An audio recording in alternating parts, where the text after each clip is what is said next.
मित्रांनो, वैवाहिक नातं म्हणजे फुलासारखं नाजूक आणि समुद्रासारखं खोल, कधी शांत तर कधी अचानक वादळ. आपण कितीही प्रेमाने राहू, एकमेकांची काळजी घेऊ, तरीही कधी कधी फक्त एक वाक्य, एक शब्द किंवा एकच चुकीचा टोन संपूर्ण दिवसाचा मूड खराब करू शकतो. विशेषतः पती पत्नीमध्ये बोलताना काही गोष्टी अनावधानाने तोंडातून निघतात आणि नंतर कळतं हे बोलण्याची काही गरजच नव्हती, किंवा हीच गोष्ट मी दुसऱ्या आणि अधिक योग्य पद्धतीने बोलू शकलो असतो, जेणेकरून आपल्या जोडीदाराचे मनही दुखावले गेले नसते. मित्रांनो, आज मी तुम्हाला अशाच काही वाक्यांबद्दल सांगणार आहे जी वाक्य बोलण्यापूर्वी 10 वेळा विचार करणं गरजेचं आहे.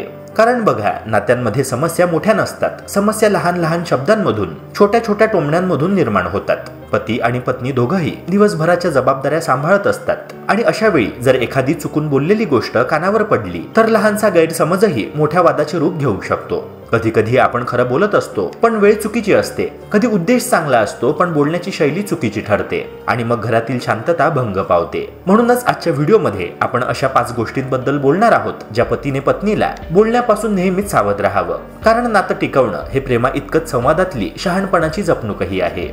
जर तुम्हाला खरंच तुमचं वैवाहिक जीवन सुंदर, आनंदी आणि वादविरहित ठेवायचं असेल तर कोणत्या वाक्यांपासून दूर राहायचं हे जाणून घेणं खूप महत्त्वाचं आहे. चला तर मग सुरुवात करूया त्या 5 धोकादायक वाक्यांच्या गोष्टींना जी अनेकदा आपण नकळत बोलतो आणि मग पश्चाताप करतो. जेव्हा एखादा पती आपल्या पत्नीला म्हणतो, तू भेटण्यापूर्वी मी खूप आनंदी होतो, तेव्हा त्या एका वाक्यातून फार मोठा अर्थ व्यक्त होतो आणि तो अर्थ सकारात्मक अजिबात नसतो. हे वाक्य सरळ सरळ हे सांगतं की पत्नीच्या आयुष्यात येण्यामुळे आनंद कमी झाला आहे. कोणत्याही व्यक्तीसाठी हे ऐकणं अत्यंत दुःखदायक असतं. कारण लग्न म्हणजे 2 माणसांनी एकत्र आयुष्य घडवण्याचा प्रवास. पत्नीच्या मनात लगेच अपराधीपणा, कमीपणा किंवा नात्यातील आपल्या स्थानाबद्दल शंका निर्माण होऊ शकते. हे वाक्य तिच्या आत्मविश्वासाला धक्का देते आणि तिला वाटायला लागतं की तीच तुमच्या दुःखाचं कारण आहे. त्यामुळे असं बोलणं म्हणजे प्रेमाच्या पायावर थेट घाव घालण्यासारखं आहे.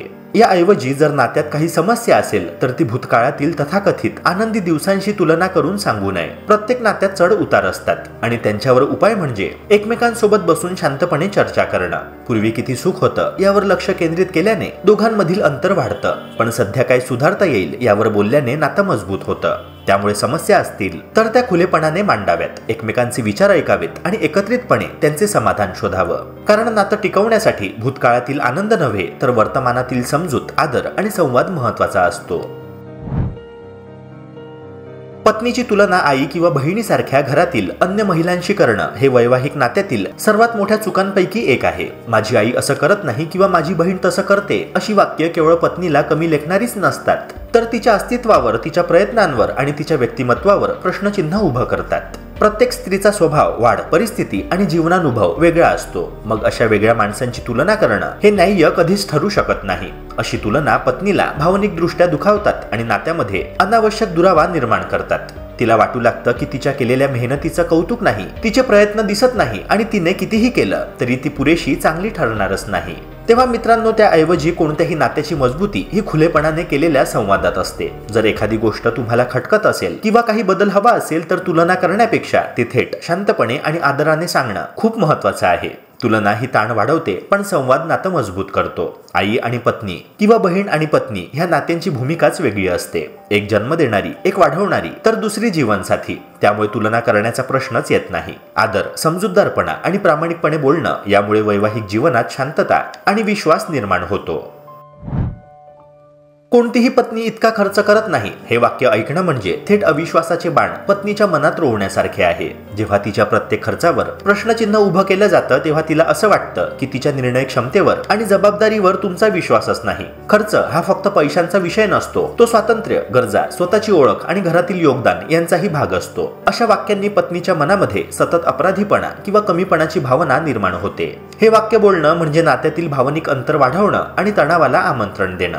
पैशांबाबत तक्रार करण्यापेक्षा तिच्या दृष्टीने कोणत्या गोष्टी महत्त्वाच्या आहेत हे समजून घेणं हा पहिला टप्पा असतो. नात्यामध्ये पैसा हा सामायिक विषय असतो, एकतर्फी निर्णयाचा नाही. त्यामुळे खर्चावर दोष काढण्याऐवजी मिळून बसून शांतपणे चर्चा करणं हेच योग्य. दोघांनी मिळून बजेट ठरवलं तर ना कुणाला अपराधी वाटतं ना कुणाचं स्वातंत्र्य हरवतं. खर्चावर मर्यादा लादणं नातं तोडतं, पण पारदर्शक आणि मोकळी चर्चा नातं जोडतं. पत्नीच्या इच्छांचा, तिच्या गरजांचा आणि तिच्या मतांचा आदर करूनच आर्थिक निर्णय घेतले तर घरात शांतता राहते आणि दोघांनाही सुरक्षितता वाटते. शेवटी पैसा ही समस्या नसते. असंवेदनशील शब्द आणि चुकीची संवाद शैलीच खऱ्या वादाचे मूळ कारण ठरते.